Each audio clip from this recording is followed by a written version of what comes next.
Adventures TV.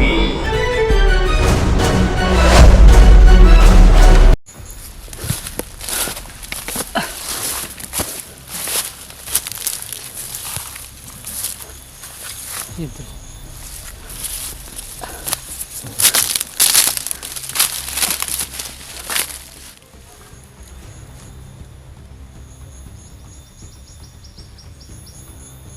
May mga boses sa kabila. Sa kabilang tampi. Mga tol. May mga boses doon sa kabilang bundok.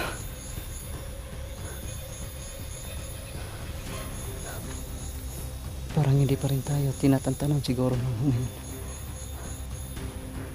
Kailangan muna natin magpagaling, magpalakas. Pasasalamat natin dito sa mutya natin dahil unti-unting bumabalik yung lakas natin, pero matagalan pa tayo bago talaga maka-full recovery. Kaya kailangan makapagpahinga tayo para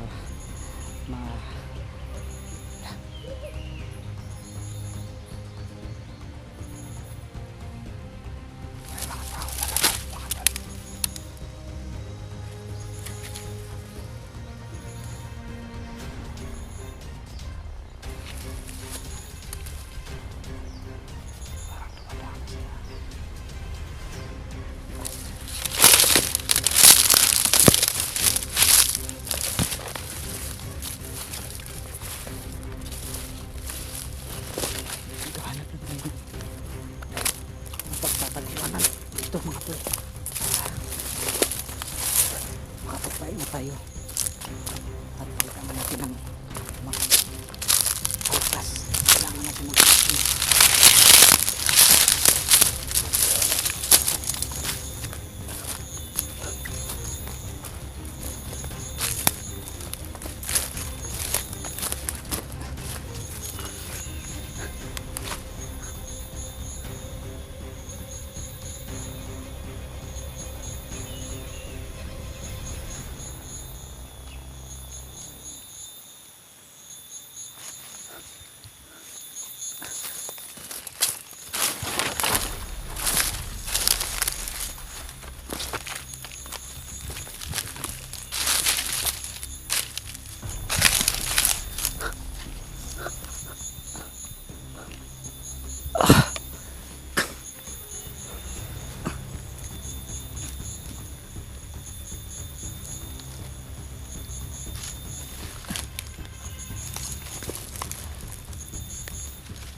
Kaibigan? Ito ba yung kaibigan?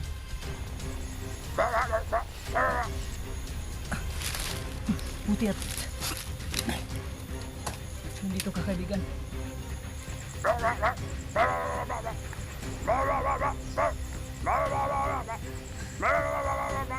Salamat kaibigan at tumating ka. Bakit?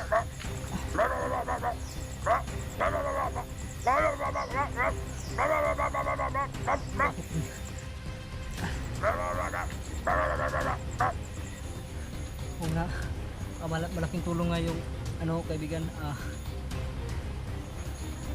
yung binigay mo sa akin mutya. Malaking tulong sa akin dahil unti-unti bumabalik yung kahit sobrang dami na akong tama sa orasyon ng mga kalaban eh. Hindi pa rin nawawala yung lakas ko, may lakas pa rin ako. Yun, maraming salamat kaibigan. So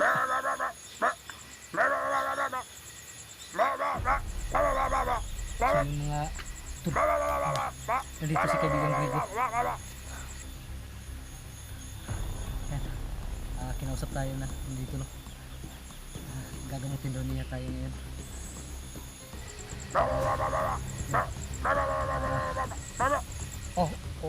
Oh kaibigan, bakit hindi kayo tumulong nung ano pagkabihag namin? Ganun po ba? Hindi kayo nakalapit? Bakit?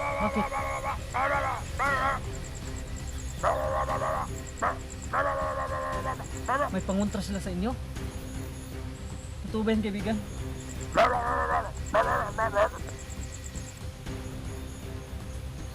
Huwag mong sabihin yung agimat na dala-dala ng mga commander. Yun ba yung pangontra sa inyo? Ang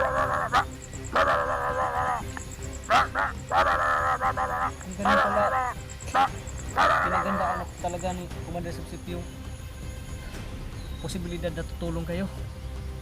Kaya pala hindi kayo nakalapit sa amin nung nabihag kami dahil manghina yung mga kapangyarihan nyo at saka mawawalan kayo ng lakas pag makalapit kayo sa mga agimat nila. So ayun, walang problema kaibigan na naiintindihan namin no, naiintindihan ko. Pero yan, maraming salamat ulit dahil nandito kayo.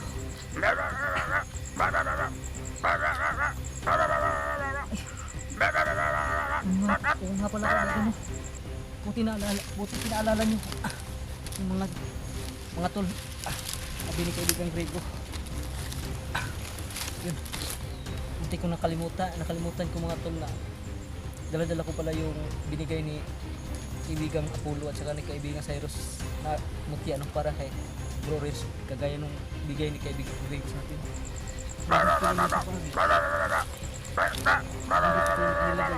Hindi nilang kaibigan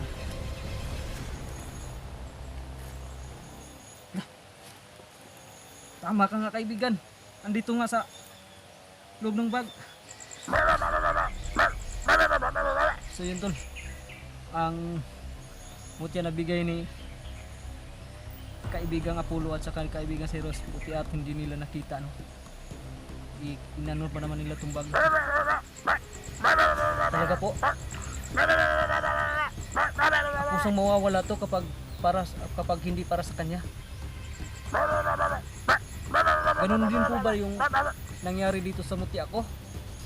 Kasi sa tingin ko, kasi nung pagkahuli sa akin parang nabitawan ko to eh.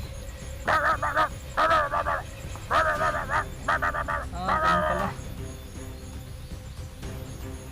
Ay, buti naman. So yun mga tol, hindi pa natin na ibibigay kay Bro Riz ang mutya na para sa kanya no. Nandito pa sa atin, buti at hindi nila nakita. So yun, sabi ni kaibigan Grego sa atin ay kusang hindi magpapakita to sa taong hindi para sa kanya no. Hindi nababagay sa mutyang to.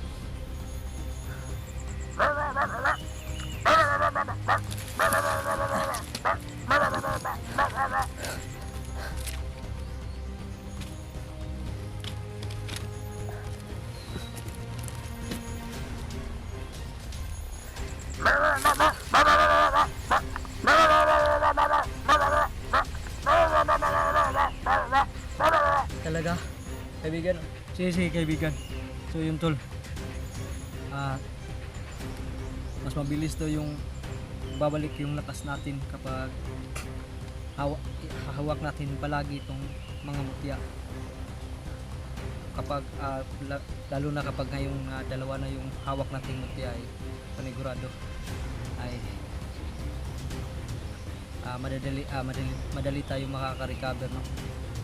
Pero sabi ni kaibigan Rigo sa atin ay may mga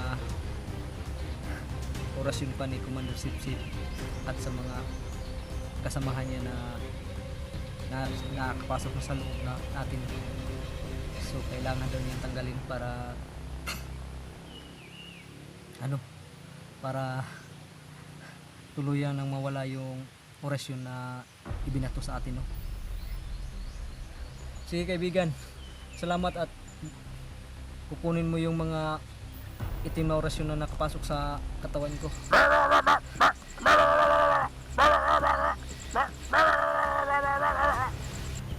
So yun mga tol, sabi ni kaibigan ay gagamutin niya tayo, no?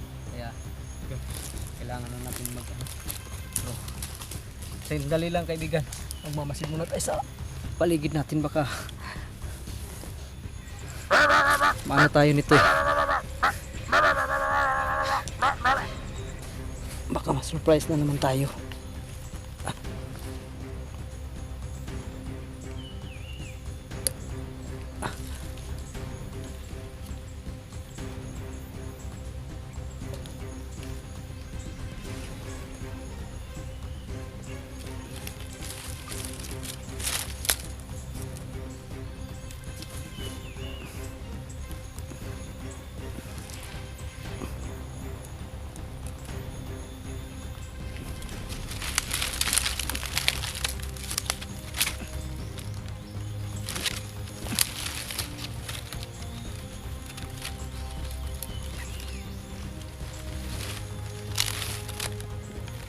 Sige na kaibigan, okay na yung paligid.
Salamat kaibigan Rigo, no?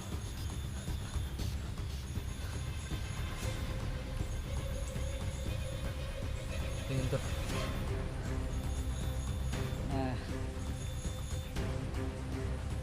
Naano na ni kaibigan Rigo yung yung binato sa atin na orasyon. Tinanggal na yun sa katawan natin. Maraming salamat talaga kaibigan Rigo, no?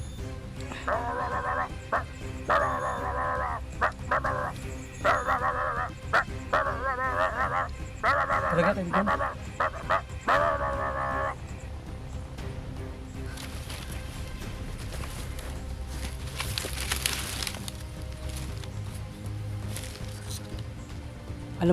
Alam mo ba kaibigan kung saan nagmumula?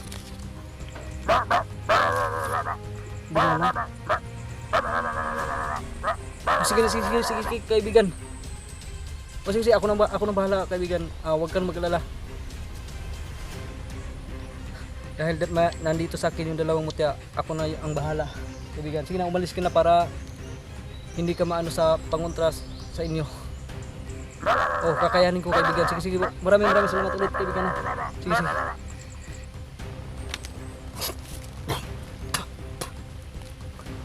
Yun tol. Umalis na si kaibigan Grego dahil nararamdaman niya yung presensya ng mga may pangontra sa kanila. Hindi kasi sila pwedeng makalapit, no, dahil manghihina daw sila at saka mawawalan sila ng lakas at kapangyarihan mga tol, dahil sa siguro yung mga gimat ng mga bagong commander, siguro yung tol.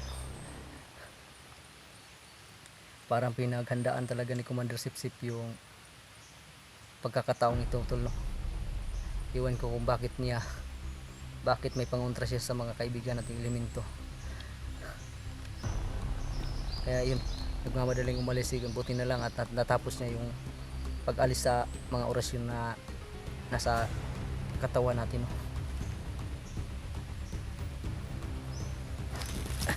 Asan kaya yung notebook lang? Parang nandun sa taas. Parang may mga dumadaan doon, mga tolo. Malayo pa lang pero parang may mga mga nakaitim doon. Kaya kailangan natin umiiwas dyan. Alis tayo doon.